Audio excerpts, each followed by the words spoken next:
బయట వర్షపు జల్లులు, ఇంట్లో వేడి వేడి చోలే భటూరే కాంబినేషన్ సెట్ కదా, చేసుకుందాం చూసేయండి. ముందుగా రాత్రంతా నానబెట్టిన 1 కప్పు కాబూలి శనగల్ని శుభ్రంగా కడిగి కుక్కర్లో వేసుకుందాం.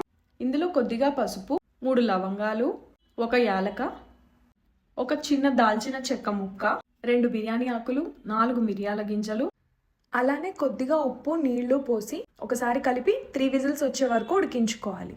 ఈలోపు బటూరే కోసం 1 కప్పు మైదా పిండిలో కొద్దిగా ఉప్పు, కొద్దిగా పంచదార, చిటికెడు వంట సోడా వేసి ఒకసారి కలపండి. ఇప్పుడు కొంచెం కొంచెంగా నీళ్లు యాడ్ చేసుకుంటూ చపాతీ పిండిలాగా మెత్తని ముద్ద చేసుకుందాం. కొద్దిగా పిండిని తీసుకొని పూరీల్లా ఒత్తుకొని పక్కన పెట్టుకుందాం. కుక్కర్ 3 విజిల్స్ వచ్చి ప్రెషర్ అంతా పోయిన తర్వాత మూత తీసి శనగల నుంచి బిర్యానీ ఆకు, దాల్చిన చెక్క సపరేట్ చేసేయండి.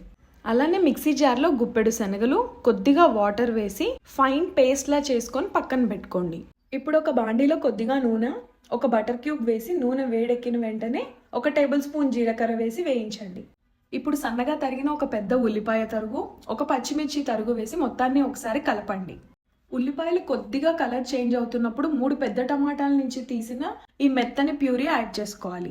ఇందులోనే 1 టేబుల్ స్పూన్ అల్లం వెల్లుల్లి ముద్ద వేసి ఒకసారి కలిపి ఇందాక మనం పక్కన పెట్టుకున్న శనగల పేస్ట్ వేసి రుచికి సరిపడా ఉప్పు, 1 టేబుల్ స్పూన్ కారం, 1 టేబుల్ స్పూన్ ధనియాల పొడి, 1 టేబుల్ స్పూన్ గరం మసాలా వేసి ఈ పేస్ట్ మొత్తానికి పట్టేలా బాగా కలపాలి.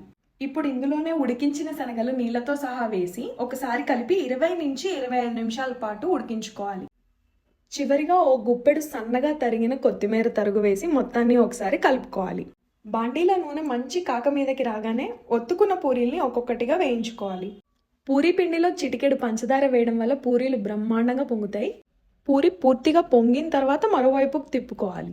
అంతే, యూర్ డన్. ఈ చల్లని వాతావరణంలో చోలే భటూరేని వేడి వేడిగా ఎంజాయ్ చేసేయండి. అలానే వీడియో నచ్చితే లైక్. ప్రియాంకకి రసోయిని తెలుసుగా మీకు.